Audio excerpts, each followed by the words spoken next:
دونوں حضور کی بارگاہ میں گئے، انداز کا اختیار کیا، کہنے لگے یا رسول اللہ صلی اللہ علیہ وسلم، ہمارے دل کی تو کیفیات دو قسم کی ہیں۔ حضور جب ہم آپ کے پاس ہوتے ہیں نا، جنت اور دوزخ کا ذکر سنتے ہیں، ہمیں یوں لگتا ہے جنت اور دوزخ ہماری آنکھوں کے سامنے، دل کے اندر فوراً جذبات ابھر آتے ہیں کہ اب ہر خیر کا کام کرنا، اب جنت ہی کی طرف مائل ہونا ہے۔ ہماری قلبی کیفیات، ہماری باطنی کیفیت بدل جاتی، نور نالا نور ہو جاتا ہے سارا کچھ۔ لیکن حضور جب ہم آپ کی بارگاہ سے اٹھ کے گھر جاتے ہیں، بال بچوں کے پاس جاتے ہیں، تو پھر وہ حال نہیں رہتا۔ یا رسول اللہ صلی اللہ علیہ وسلم یہ کیا ہے؟ تو محبوب نے کیا فرمایا؟ آپ یقین کریں جو اہل طریقت اور تصوف ہے نا، یہاں ان کی روحیں مچل جاتی ہیں۔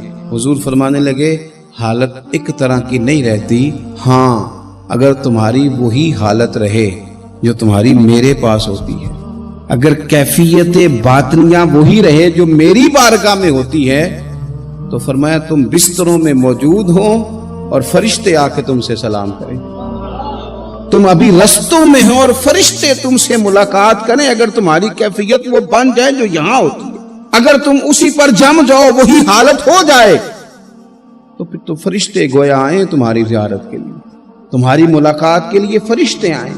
اگر کیفیات بدل جائیں کسی اللہ کے بندے کی بارگاہ میں بیٹھ کر، تو پھر اس کیفیت کو برقرار رکھنے کی کوشش کی جائے، اگرچہ حضور نے فرما دیا کہ کیفیات ایک جیسی نہیں رہتی۔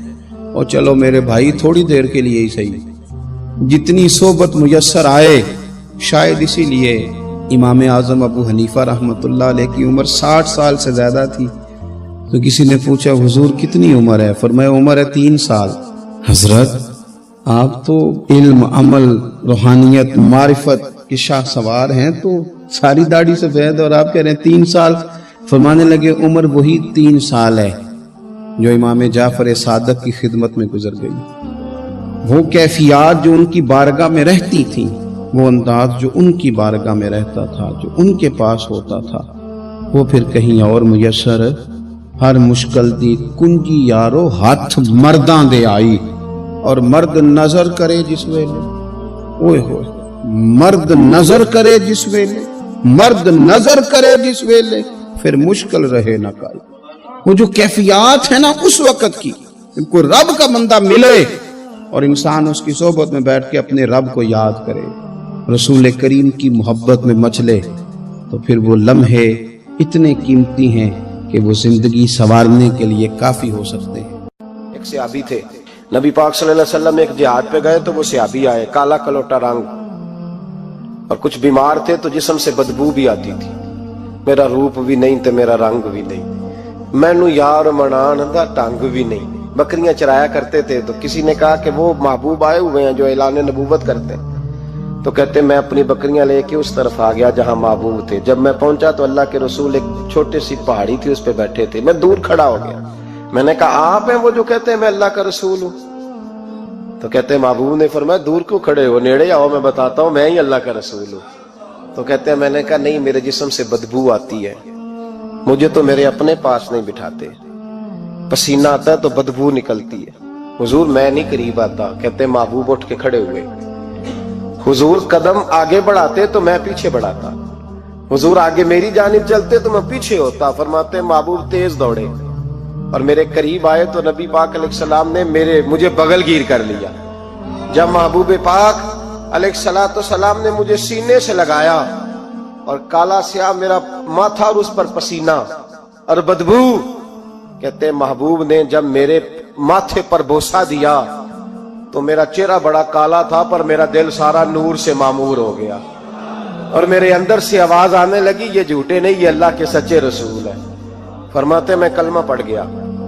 محبوب سے کہا حضور بکریوں کا کیا کروں؟ فرمایا جس کی ہیں ادھر ہانک دے وہ لے جائے۔ کہتے ہیں بکریاں چلی گئیں، میں نے کہا میرے لیے کیا حکم ہے؟ تو حضور نے فرمایا یہ تلوار ہے، وہ گھوڑا ہے، وہ میدان ہے، جہاد کر۔ کوئی وضو نہیں، کوئی غسل نہیں، کوئی نماز نہیں، کوئی سجدہ نہیں، تلوار لی، میدان میں نکلے، جہاد شروع ہوا، چند منٹ گزرے کہ شہید ہو گئے۔